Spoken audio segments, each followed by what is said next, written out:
Assalamualaikum warahmatullahi wabarakatuh.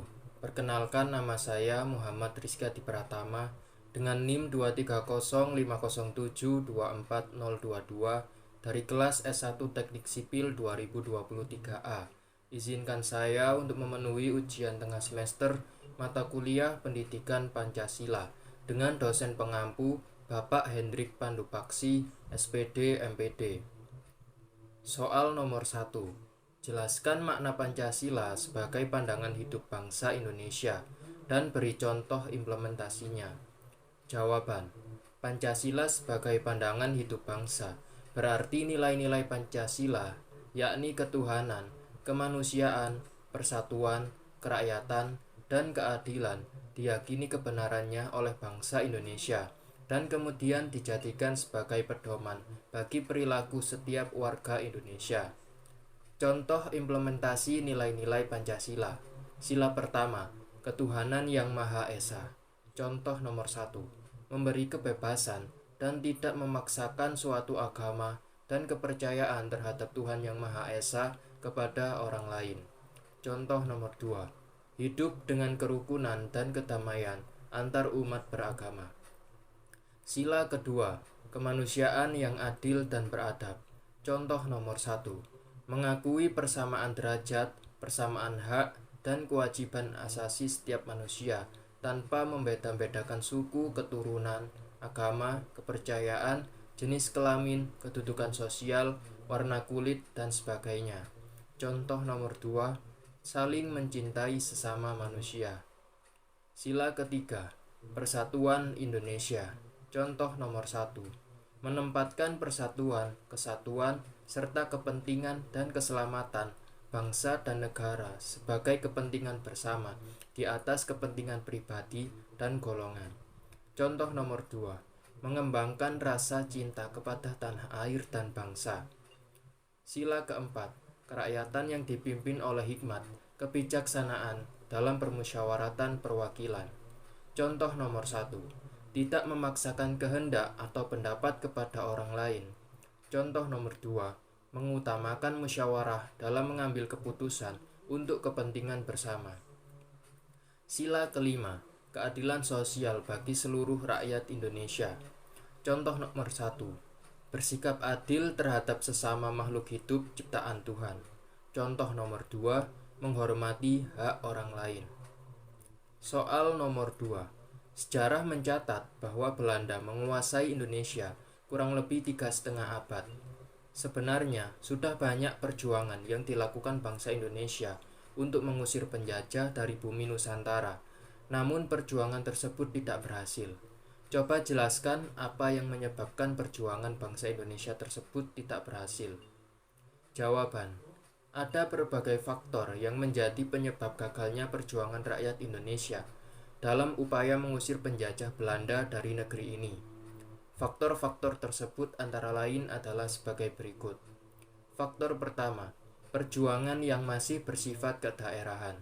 Maksudnya, perjuangan rakyat Indonesia saat itu masih memikirkan kepentingan daerahnya masing-masing. Hal tersebut terlihat dari caranya yang berjuang secara terpisah-pisah, tidak secara bersamaan atau serentak antar daerah di seluruh Indonesia, sehingga perlawanannya mudah dipatahkan oleh penjajah Belanda. Faktor kedua, kurangnya rasa persatuan dan kesatuan. Alasan kedua ini merupakan akibat belum adanya rasa senasib dan seperjuangan yang dirasakan antar sesama rakyat Indonesia, sehingga memudahkan penjajah Belanda untuk memukul mundur mereka. Faktor ketiga, kurangnya rasa nasionalisme. Pada saat itu, rakyat belum mempunyai rasa dipersatukan dalam negara Indonesia dan belum mempunyai rasa kepemilikan akan yang penuh atas tanah air Indonesia. Sehingga wajar apabila antar suku yang berbeda masih susah untuk dipersatukan karena kurangnya rasa nasionalisme untuk berjuang atas nama bangsa Indonesia. Faktor keempat, lemahnya persenjataan. Alasan ini juga berpengaruh sangat besar, di mana senjata yang digunakan saat itu masih sebatas bambu runcing yang sifatnya tradisional, sedangkan penjajah Belanda sendiri sudah memakai senjata api yang sifatnya terbilang modern dan canggih. sehingga wajar saja apabila penjajah Belanda mudah melumpuhkan perlawanan para pejuang Indonesia. Faktor kelima, politik pecah belah, yang mana juga dikenal dengan sebutan politik adu domba. Politik adu domba merupakan taktik penjajah Belanda untuk memecah belah rakyat Indonesia agar tidak bisa bersatu. Taktiknya pada saat itu ialah memecah belah antara penguasa dan rakyat sehingga perjuangan yang dilakukan pun menjadi gagal. Faktor keenam, perencanaan yang lemah, di mana karena alasan tersebut menyebabkan rakyat Indonesia banyak kehabisan persediaan bekal dan senjata di medan peperangan. Faktor ketujuh, kurangnya tingkat pendidikan. Alasan terakhir ini tercermin dari faktor sebelumnya, di mana rakyat Indonesia masih belum begitu cerdik dalam menyusun strategi dan taktik perang, sehingga menimbulkan masalah yang menyebabkan mereka kalah di medan perang, seperti kehabisan persenjataan. Di samping itu, kurangnya tingkat pendidikan juga mengakibatkan rakyat Indonesia pada saat itu mudah untuk dibodohi dan dibohongi oleh penjajah Belanda. Soal nomor 3. Setelah Pancasila berhasil dirumuskan, BPUPKI membentuk Panitia 9 dan bersidang pada tanggal 22 Juni 1945, yang pada akhirnya menghasilkan Piagam Jakarta. Namun Piagam Jakarta ini menuai pro dan kontra antara golongan nasionalis dan agamis. Coba ceritakan apa permasalahan yang menjadi pro dan kontra tersebut dan bagaimana solusi dari masalah tersebut. Jawaban: Piagam Jakarta adalah hasil kompromi tentang dasar negara Indonesia antara golongan nasionalis dengan golongan agamis. Di sidang pertamanya, Badan Penyelidik Usaha Persiapan Kemerdekaan Indonesia atau BPUPKI merumuskan bentuk pemerintahan melalui pemungutan suara. Ada 45 suara yang memilih kebangsaan sebagai dasar negara, sementara 15 suara memilih Islam sebagai dasar negara. Setelah sidang pertama, dibentuklah Panitia 9 yang mengakomodasi golongan nasionalis dengan golongan Islam. Panitia 9 merancang teks proklamasi yang kemudian dijadikan preambul atau pembukaan Undang-Undang Dasar 1945. Rancangan preambul yang dikenal sebagai Piagam Jakarta tersebut merupakan usulan Muhammad Yamin dan itu disetujui pada 22 Juni 1945. Kemudian, Soekarno membacakannya pada 10 Juli 1945. Piagam Jakarta memang dijadikan pembukaan Undang-Undang Dasar 1945 dan di dalamnya juga termuat rumusan dasar negara.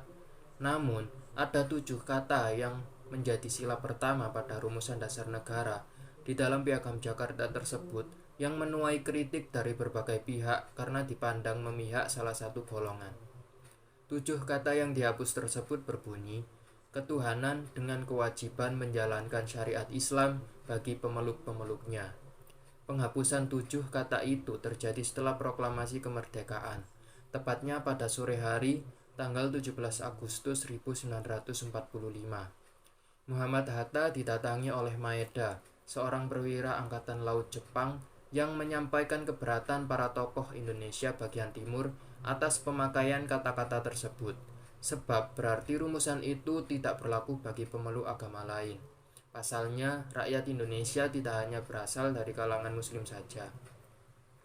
Untuk menghindari perpecahan, esoknya sebelum sidang Panitia Persiapan Kemerdekaan Indonesia atau PPKI, Muhammad Hatta berbincang dengan tokoh-tokoh Islam.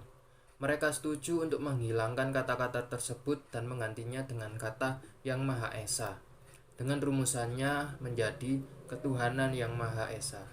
Kesepakatan ini diterima oleh sidang PPKI dan kemudian Piagam Jakarta yang sudah mengalami perubahan itu ditetapkan sebagai pembukaan Undang-Undang Dasar 1945.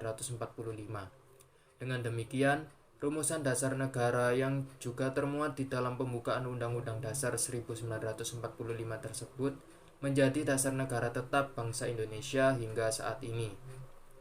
Soal nomor 4. Jelaskan secara singkat proses terbentuknya nilai, norma, dan moral dalam masyarakat. Jawaban: masyarakat yang terdiri dari beraneka ragam suku bangsa, agama, dan keyakinan, budaya, serta adat istiadat memerlukan adanya kesadaran yang cukup tinggi dalam hubungannya dengan sesama masyarakat lain. Oleh karena itu, perlu adanya penanaman dan membiasakan sikap-sikap yang berlandaskan nilai-nilai Pancasila dalam kehidupan sehari-hari, yang mana sangat perlu diterapkan dari usia dini dalam rangka pembinaan dan pembentukan pribadi. Dengan pembentukan sikap yang berlandaskan nilai-nilai Pancasila, maka akan terbentuklah masyarakat dengan kewarganegaraan yang baik. Dalam hal ini tercermin bagaimana manusia bersikap dan melakukan perbuatan lahir dan batin sebagai dorongan kehendak yang didasarkan atas putusan akal, rasa, dan kehendak sikap, perkataan, dan perbuatan tersebut senantiasa diarahkan kepada kebenaran dan kebaikan.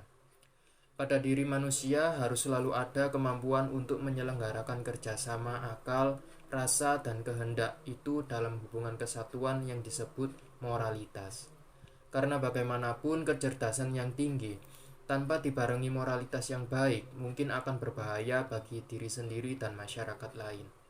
Kendati demikian, untuk menyeimbangi kehadiran nilai dan moralitas tersebut, kemudian dibentuk norma yang sifatnya lebih mengikat. Norma berupa aturan tak tertulis yang dibuat masyarakat karena adanya kebiasaan dalam golongan suatu masyarakat tersebut. Maka dari itu, tujuan dari dibuatnya nilai, moral, dan norma, yakni agar kehidupan sosial masyarakat lebih tertata dan teratur sesuai dengan aturan yang berlaku dalam masyarakat. Soal nomor 5. Bangsa Indonesia sepakat untuk menjadikan Pancasila sebagai ideologi. Namun ternyata di masyarakat juga berkembang ideologi lain selain Pancasila, seperti ideologi liberal, kapitalis, sosialis, sampai ideologi yang berbasis agama. Menurut Anda, bagaimana seharusnya kita memposisikan Pancasila sebagai ideologi dalam kehidupan berbangsa dan bernegara, di tengah ideologi-ideologi lain yang juga berkembang di masyarakat? Jawaban, menurut saya, cara yang seharusnya kita lakukan untuk memposisikan Pancasila sebagai ideologi asli bangsa Indonesia dalam kehidupan berbangsa dan bernegara di tengah ideologi-ideologi lain yang juga berkembang di masyarakat adalah dengan terus konsisten mengimplementasikan nilai-nilai Pancasila dalam aktivitas kehidupan sehari-hari. Bangsa Indonesia, terutama generasi muda, harus memahami, mempelajari, dan menanamkan serta memperdomani nilai-nilai luhur Pancasila sebagai pondasi moral dalam kehidupan sehari-hari, serta harus terus menjaga jati diri bangsa yang berbeda dengan bangsa-bangsa yang lain agar tidak terkikis dan kalah dengan ideologi-ideologi lain yang tidak sejalan dengan Pancasila, sehingga diharapkan dapat melekat jiwa Pancasilais dalam pribadi generasi penerus bangsa. Dengan demikian, Pancasila dapat terus eksis menjadi ideologi asli bangsa Indonesia. Di era globalisasi saat ini, terdapat beberapa rekomendasi implementasi nilai-nilai Pancasila dalam aktivitas kehidupan sehari-hari. Beberapa rekomendasi tersebut diantaranya adalah 1. Memanfaatkan kemajuan teknologi yang menarik bagi generasi muda dan masyarakat luas sebagai media implementasi nilai-nilai Pancasila, namun tetap dengan mewaspadai kemungkinan dampak negatif karena pesatnya perkembangan teknologi tersebut.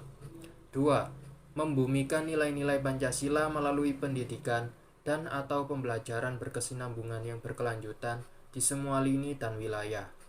Langkah yang bisa dilakukan dan bahkan sudah berjalan hingga sekarang adalah pengajaran dan perkuatan melalui mata pelajaran pendidikan Pancasila dengan penekanan pada teori dan praktik. Yang ketiga, memposisikan Pancasila sebagai acuan dan menanamkan kesadaran terhadap potensi bahaya gangguan dari luar yang dapat merusak, serta mengajak siswa dan masyarakat luas untuk mempertahankan identitas bangsa serta meningkatkan ketahanan mental dan ideologi bangsa. Sekian dari saya. Wassalamualaikum warahmatullahi wabarakatuh.